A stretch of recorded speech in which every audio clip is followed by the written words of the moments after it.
Fala galera, tudo beleza? Sejam bem-vindos ao meu canal e hoje eu tô trazendo um vídeo diferente que é na verdade um compilado de todos os shorts de curiosidades que eu trouxe aqui pro canal. Eu vou separar esses shorts por temporada que eu produzi e assim vocês vão poder acompanhar todas essas curiosidades que eu trouxe num vídeo tradicional dos que eu costumo trazer aqui. Porém, isso não significa que os vídeos shorts vão ser apagados, pelo contrário, eles vão continuar lá para vocês continuarem assistindo, mas se você quiser fazer aquela maratona de vídeos aqui no canal de um só quadro, então é por isso que eu tô fazendo esse vídeo aqui, dividido em temporadas de produção, mas que no final vai fazer você entender ainda mais sobre essas curiosidades do mundo. Eu espero que vocês gostem, fiquem com Deus, até a próxima e tchau!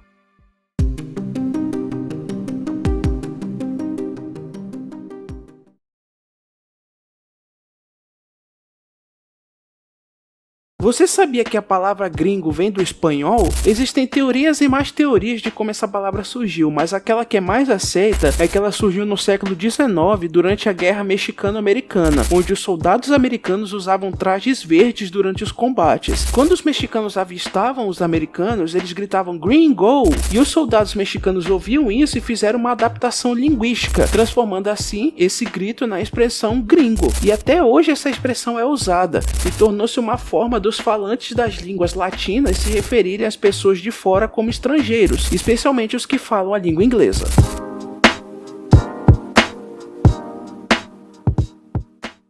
Você sabe o que foi a polêmica da missão No Russian? No Russian é uma missão do jogo Call of Duty Modern Warfare 2 que foi lançado em 2009 e que gerou uma grande polêmica, pois nessa missão nós assumimos o papel de um agente americano disfarçado que participa de uma chacina em um aeroporto russo ao lado do vilão Makarov. Enquanto alguns jogadores e críticos defenderam a missão como uma forma de narrativa madura e ousada, outros a consideraram como desnecessariamente ofensiva. Isso levou o jogo a ser censurado ou alterado em alguns países, fazendo a Infinity Ward atualizar o jogo e incluir uma opção que permitia que os jogadores pudessem pular a missão sem comprometer a história. Essa polêmica chegou a afetar o lançamento do jogo, mas apesar disso, ele continua sendo um ponto de referência na franquia e é citado em discussões sobre a liberdade artística dos jogos.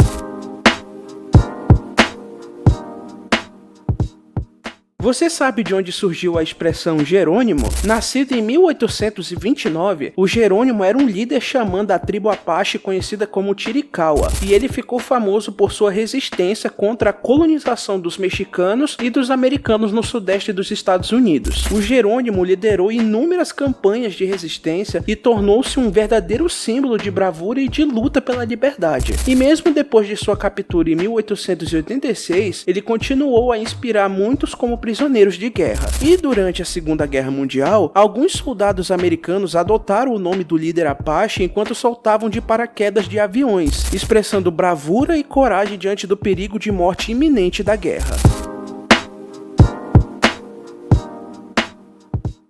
Você sabe o que é a Deep Web e a Dark Web? A Deep Web é um termo em inglês que significa navegação profunda, e ela nada mais é do que uma parte da própria internet que não aparece em buscadores famosos como Google e Bing. Entretanto, ela não é a mesma coisa do que a Dark Web. É na Deep Web que estão inclusos bases de dados, sites protegidos por senhas, redes privadas e corporativas e até mesmo um grande montante de arquivos acadêmicos que só podem ser acessados com permissões específicas. Já a Dark Web vai muito além disso. Ela é uma parte específica da Deep Web que só pode ser acessada com softwares específicos, e ela é propositalmente escondida e é conhecida por atividades ilegais e muitas vezes divulga conteúdos bizarros.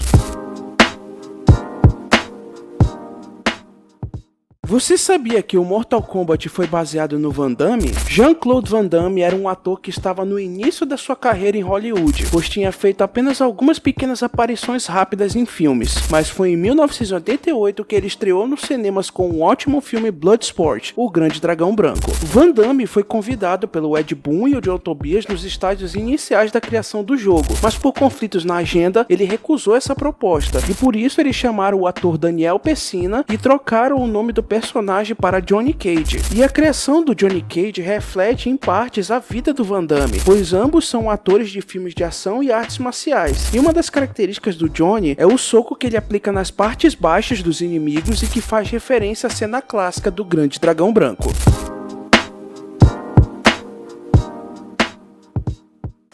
Você sabia que o filme Tropa de Elite foi vazado antes de ser lançado? O primeiro filme da franquia Tropa de Elite acabou sendo um alvo de casos de pirataria mais famosos no Brasil. Ele foi vazado e comercializado por camelôs, o que levou 11 milhões de pessoas a ver esse filme através de uma cópia pirata dele. Segundo o que disse o Rodrigo Pimentel, o ex-policial que foi inspiração para o Capitão Nascimento, a versão vazada do filme foi circulada por uma das pessoas que editou o filme no estúdio Zazen Produções e a transformou em um DVD. O vazamento do filme trouxe à tona grande discussão sobre pirataria no Brasil, mas isso sequer manchou a imagem do filme e ele se tornou um enorme sucesso de bilheteria de um filme nacional, seja pela polêmica do vazamento ou pela recepção positiva daqueles que assistiram o filme e suas cópias piratas.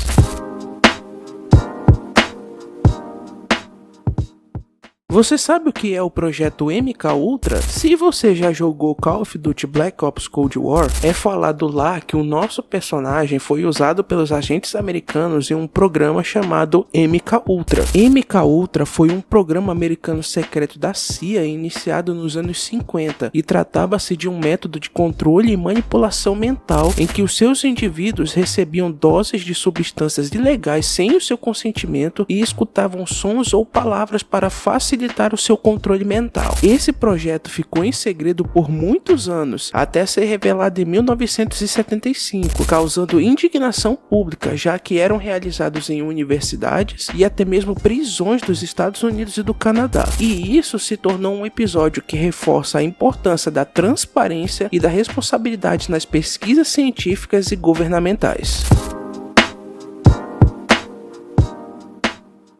Você sabe como surgiu a expressão bug na informática? O termo bug, como conhecemos, se originou de uma forma um tanto quanto inusitada. Acredita-se que essa palavra foi usada pela primeira vez nos anos 40 pela pioneira cientista da computação Grace Hopper. E em 1947, a Grace e a sua equipe perceberam algo bastante estranho no seu dia de trabalho. Enquanto eles estavam trabalhando no Harvard Mark II, que era um dos primeiros computadores eletromecânicos da época, o pessoal da Grace encontrou uma mariposa morta presa dentro de um dos relés do PC, causando um mau funcionamento durante o trabalho da máquina. Depois que eles removeram o inseto, eles fizeram um relatório nomeando aquele incidente como o primeiro caso real de bug encontrado. E é por esse motivo que hoje nós utilizamos o termo bug para nomear os problemas técnicos ocorridos em máquinas, PCs e jogos.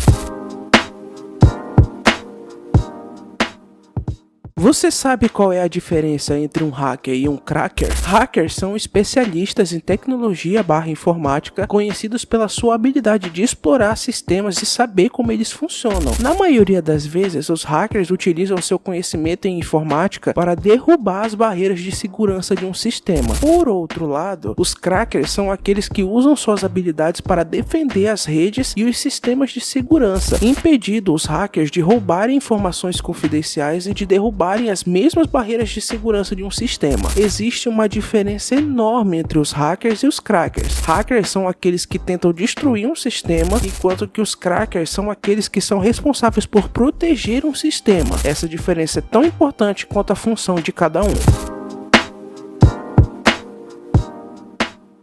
Você sabe quem realmente foi Vasco da Gama? O tão famoso Vasco da Gama foi um navegador e explorador português que nasceu no ano de 1460 e ele se tornou famoso por ser um dos primeiros navegantes europeus a chegar até a Índia pelas vias marítimas, ligando a Europa e a Ásia pelo Oceano Atlântico, contornando o famoso Cabo da Boa Esperança no ano de 1498. Essa viagem foi bastante importante, pois ela abriu uma rota comercial direta entre a Ásia e a Europa, criando assim uma revolução no comércio de especiarias e consolidou Portugal como uma das maiores potências marítimas da época. O Vasco da Gama realizou outras 2 expedições até a Índia e desempenhou um papel bastante crucial na expansão do Império Colonial Português. Ele faleceu no ano de 1524 na cidade de Cochin, na Índia, deixando um legado na história das navegações e para a exploração global.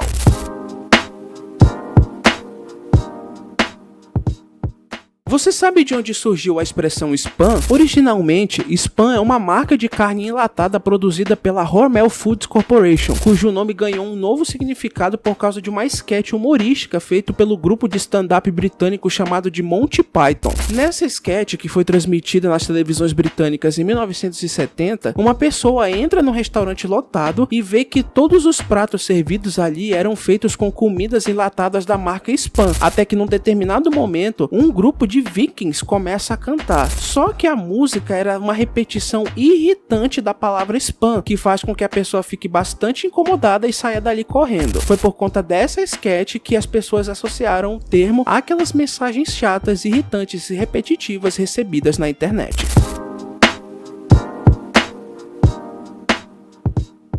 Você sabia que a palavra tchau vem do italiano? Originalmente, essa palavra era usada apenas na cidade de Veneza, como uma forma de cumprimento entre as pessoas, mas com um significado bastante diferente. A expressão tchau vem de chavo, que significa algo como servo ou servente, assim como também pode ser algo como estou ao seu dispor. Só que com o passar dos anos, a palavra se espalhou pela Itália e ganhou uma nova função, sendo usada quando uma pessoa se encontra com outra ao dizer olá, ou quando uma pessoa vai se despedir de outra ao dizer adeus, ou até breve, ou até mais. Quando a palavra foi trazida para o Brasil durante as nossas colonizações, ela sofreu uma grande transformação linguística e passou a ser dita e escrita como tchau, sendo usada como uma forma de se despedir de alguém.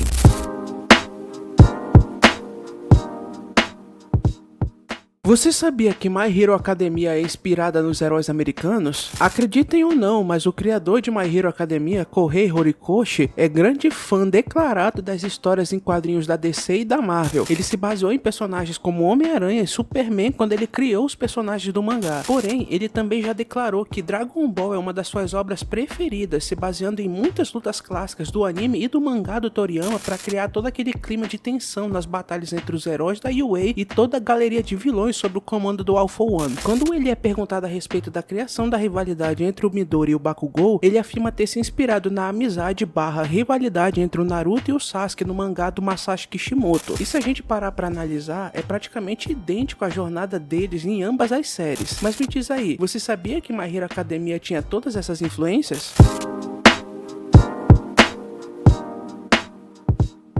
3 jogos que você precisa jogar antes de deixar esse mundo. 1. Red Dead Redemption 2. Esse jogo é uma verdadeira experiência de vida. Você vai sentir como se cada momento da jornada do Arthur Morgan fosse o último. 2. Breath of the Wild. Esse jogo traz um mundo incrível e totalmente aberto, onde você se perde na imensidão de Hyrule e cada segredo revelado é único. 3. The Witcher 3. Esse jogo mostra que a vida do Geralt de Rivia é cheia de escolhas difíceis, batalhas épicas e um mundo vivo, onde suas ações realmente importam. Esses são os 3 jogos que você precisa jogar antes de partir. Já jogou um deles? Comenta aqui embaixo e compartilhe esse vídeo para os seus amigos gamers.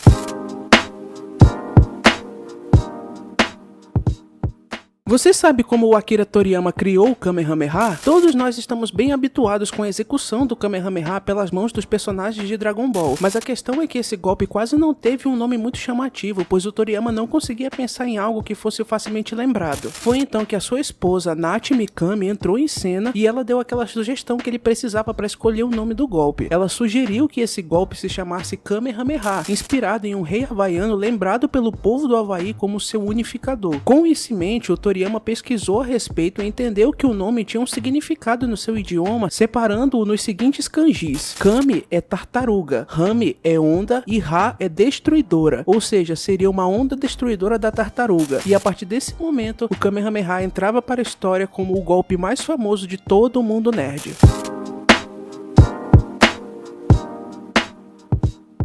Você já se perguntou por que o Naruto usa aquelas bandagens no braço dele? Muitos fãs acreditam que as bandagens do Naruto é apenas por estilo, mas a verdade é que depois que ele perdeu o braço naquela luta épica contra o Sasuke, ele recebeu um braço artificial feito com as células do sangue do Hashirama, e ele usa aquelas bandagens como um modo de monitorar as reações que acontecem no corpo dele, já que as células do Hashirama são bem voláteis e causam destruição se elas perderem o controle. Além disso, as bandagens no braço dele carregam uma simbologia bem maior e profunda, pois são elas que o lembram de tudo que ele precisou passar na vida, e é um lembrete do que ele perdeu, e assim como também é uma lembrança da paz que ele conquistou junto do Sasuke. Mas comenta aí, você já sabia ou não dessa curiosidade?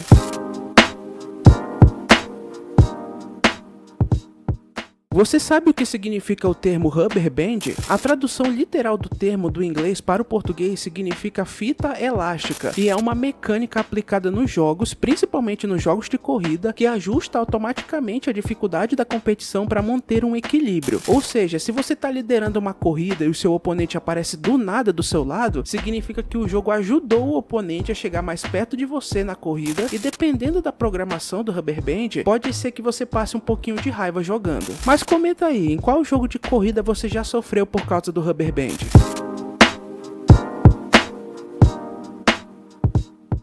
Você sabia que o criador de The Boys não é exatamente um fã de heróis? O Garth Ennis é um roteirista de quadrinhos responsável pela criação da obra mais polêmica já publicada na história dos quadrinhos, The Boys, que é aquele quadrinho que você precisa ter estômago para ver cenas bizarras, chocantes, violentas e politicamente incorretas. Porém, apesar de ser visto como um cara que é anti-herói, o Ennis é sim um fã de heróis, mas ele acredita que esses heróis representam figuras de autoridade intocáveis e extremamente idealizadas, algo que sempre foi alvo da crítica em The Boys devido à sua preferência por histórias sombrias, realistas e brutais, mostrando heróis corruptos, egoístas e sedentos por poderes absolutos. E podemos ver tudo isso representado principalmente no arco Herogasm, onde os, entre aspas, heróis abandonam o mundo para fazer uma gigantesca suruba.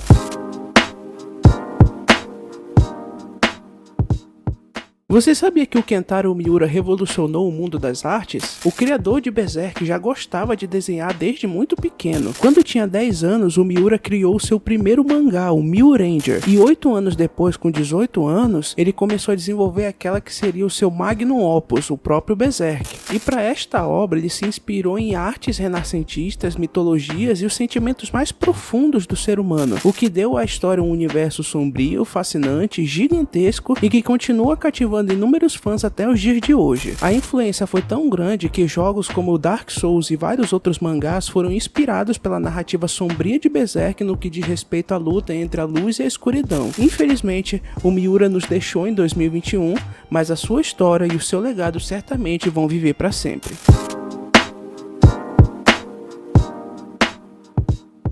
Você sabe como começou o meme de Velozes e Furiosos desafiar a física? Acreditem se quiser, mas isso começou no 5º filme da franquia, o Operação Rio, onde a turma do Dominic Toretto vem para o Brasil para impedir que um chefão do tráfico continue escravizando toda a população do Rio de Janeiro através da manipulação e do dinheiro. É nesse filme que o Dom e o Brian decidem arrastar um cofre gigante pelas ruas do Rio de Janeiro e destruindo até mesmo a ponte que eles usam para fugir da polícia corrupta. Foi a partir desse filme que a franquia Velozes abraçou de vez o absurdo e o exagero. Desde então, cada novo filme tenta superar o anterior com cenas cada vez mais insanas, desde carros derrubando aviões até carros indo para o espaço. Mas comenta aí, qual foi a cena mais absurda que você viu nos filmes da saga Velozes e Furiosos?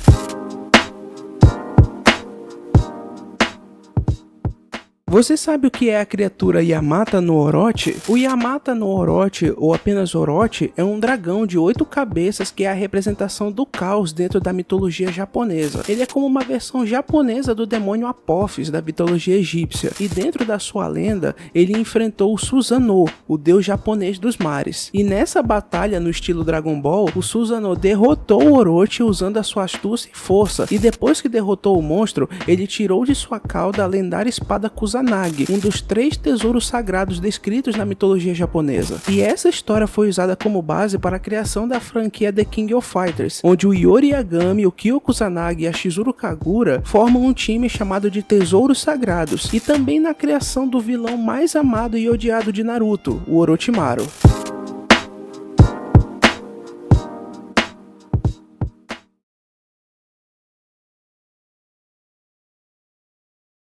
Você sabia que uma greve em Hollywood criou a temporada mais sombria de Supernatural? Em 2007 aconteceu uma grande greve entre os roteiristas de Hollywood que durou até 2008 e paralisou praticamente toda a indústria do entretenimento. E por causa disso, muitas das séries da época foram canceladas, adiadas ou tiveram suas histórias cortadas pela metade. E isso não foi diferente com Supernatural, ou Sobrenatural, como ela é conhecida aqui no Brasil, pois a sua terceira temporada, ao invés de ter os seus 23 episódios tradicionais, acabou tendo tendo apenas 16 episódios, o que fugiu do plano original dos diretores e produtores da série. Mas ao invés de enfraquecer a série, acabou fazendo exatamente o oposto, já que ela não teve aquela enrolação ou episódios fillers que as séries do formato antigo tinham, e cada episódio empurrou a história pra frente, com mais tensão, mais desespero e a constante sensação de tempo acabando. E foi exatamente isso que fez o arco principal ficar ainda mais perfeito, já que cada episódio o Dean se aproximava cada vez mais do seu fim após fazer um pacto com o demônio da encruzilhada para que o Sam ficasse vivo depois de ter sido esfaqueado pelas costas na segunda temporada. O resultado disso foi que a terceira temporada foi mais pesada e mais próxima daquele terror raiz, bem diferente das temporadas anteriores que ainda tinham um certo momento de alívio, e isso acabou gerando um final de temporada considerado como uma das finalizações mais macabras já feitas em uma série de TV. Final esse em que o Dean aparece acorrentado no inferno e gritando por socorro, provando que Supernatural podia ir muito além da fantasia. Tudo isso por causa de uma greve a qual mudou os planos da história, tornando-se a melhor coisa da série Supernatural. Gostou dessa curiosidade? Comenta aí.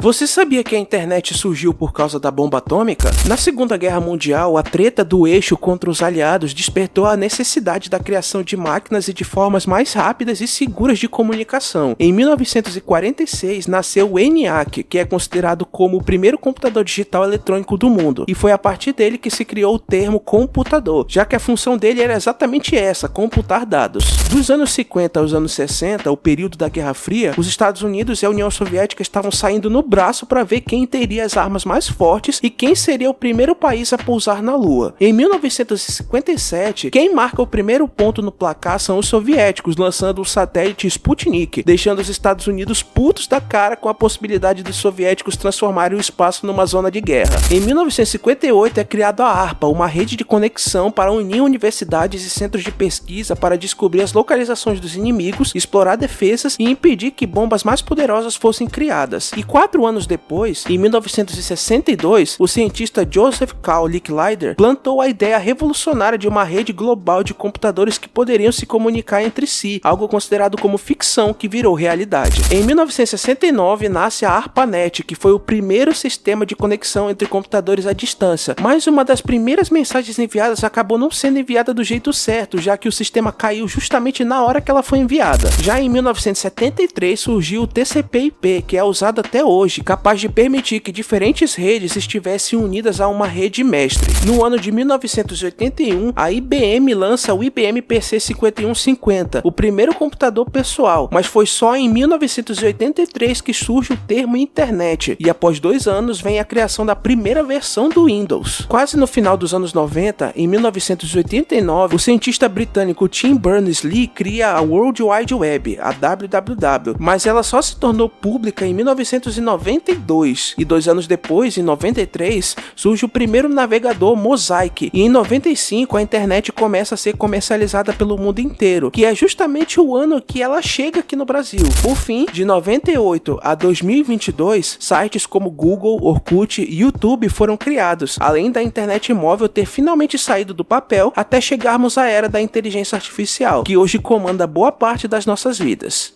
Gostou dessa curiosidade? Comenta aí.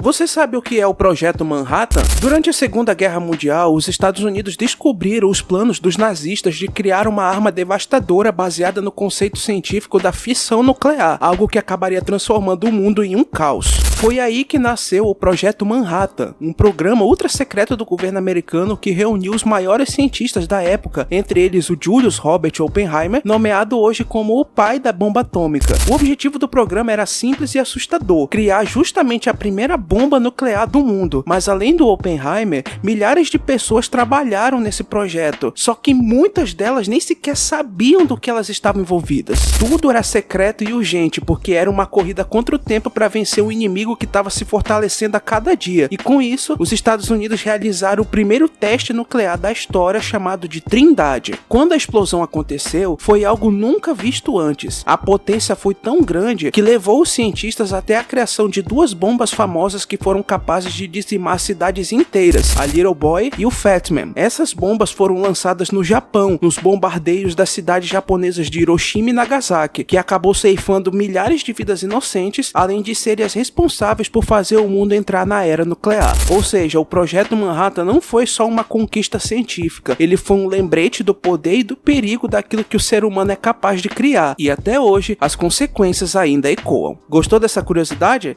Comenta aí.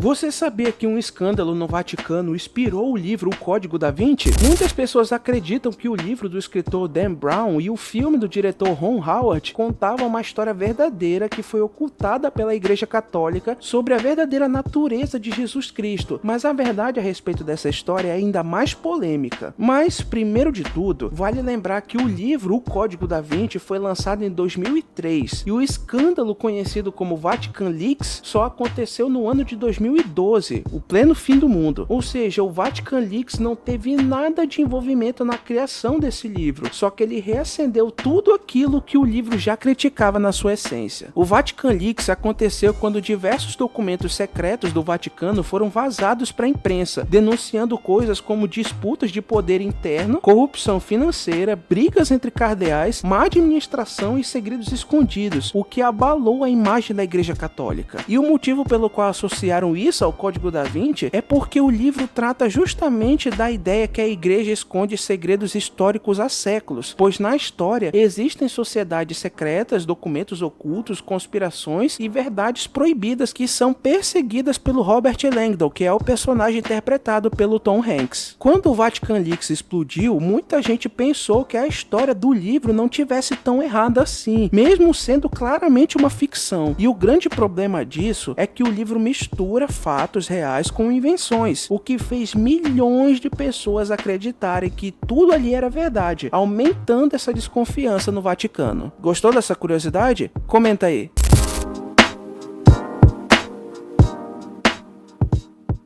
Você sabia que um homem revelou segredos obscuros dos governos do mundo? Edward Joseph Snowden, ou apenas Edward Snowden, era um ex-agente da CIA e da NSA, que é a sigla para Agência de Segurança Nacional, e que trabalhava nas entranhas do sistema americano. Ou seja, lá dentro ele tinha acesso a vários documentos secretos, programas sigilosos e uma série de informações que quase ninguém via, sendo que um desses documentos secretos falava justamente de uma criação de uma inteligência artificial chamada de Skynet. Mas tudo isso mudou no ano de 2013, no momento em que o próprio Snowden entregou uma série de arquivos para diversos jornalistas, e esses documentos mostravam que a NSA coletava dados em massa de todo o mundo, e nesses arquivos tinham telefonemas, históricos de navegação, mensagens e informações de grandes empresas de tecnologia, o que levou muitas pessoas a acharem que a privacidade digital do mundo inteiro fosse na verdade apenas uma cortina de fumaça. E quando o caso explodiu no mundo todo, diversos governos ficaram furiosos e grandes empresas foram pressionadas por milhões de pessoas que passaram a fazer sempre a mesma pergunta: será que eu estou sendo observado agora? E isso gerou debate sobre a vigilância estatal, a liberdade individual, a segurança nacional e até a privacidade na internet. E depois de todos esses vazamentos, o Snowden foi acusado pelos Estados Unidos de ser um espião trabalhando para outro país. E ele acabou tendo que deixar o país, onde ficou preso em aeroportos por semanas e depois foi exilado em solo russo, que é onde ele vive até hoje. Para alguns, ele deu a própria vida para revelar a verdade. Para outros, ele colocou a segurança nacional em risco. Só que depois disso, a segurança digital do mundo inteiro mudou para sempre. Gostou dessa curiosidade? Comenta aí.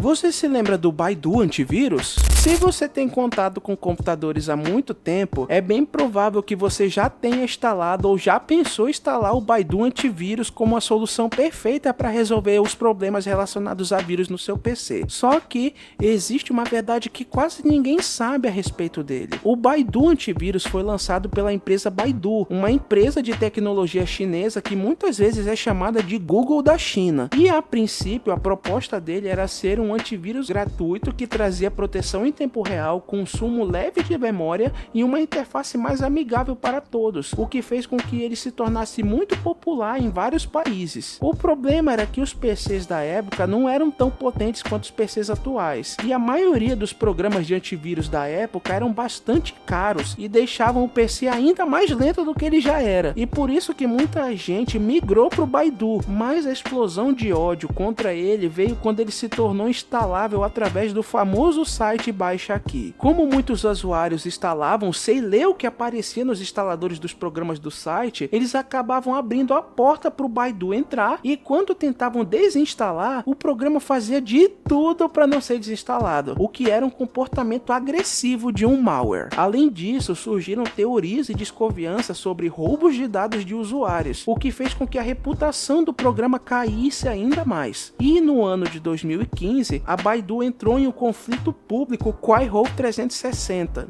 uma outra empresa de segurança digital, e uma ficava discutindo com a outra sobre práticas abusivas e tudo mais, o que fez com que o Baidu antivírus fosse descontinuado, abrindo a porta para diversos programas de proteção digital. Gostou dessa curiosidade? Comenta aí.